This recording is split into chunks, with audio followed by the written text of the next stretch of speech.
થરાદની અજબ કહાની. ભીમસંગ વાઘેલાનું થરાદ. 100 વર્ષ પૂર્વે એક જબરજસ્ત કહાની બની ગયેલી આ બજારની અંદર.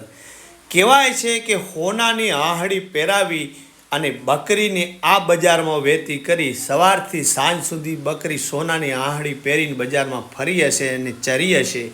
પણ દુનિયામાં એ ટાઈમે થરાદમાં એવો કોઈ માણસ નહોતો કે બકરીનો કાન પકડી શકે. તો અને એવો વ્યક્તિ ન્યાયવાન એટલો ગુનેગાર ઉપર એનો કઠણ કાયદો હતો કે જેટલા પણ કેદીઓ હતા એમને એક તળાવ ખોદાયેલું, આજ પણ એ તળાવ કહેવાય છે કે હા જેની ત્રાસડી જેવો આકાર આપેલો છે, એ પણ થરાદની બાજુમાં છે. ક્યારેય જજો તો ખરેખર આવા વ્યક્તિઓની જરૂર છે.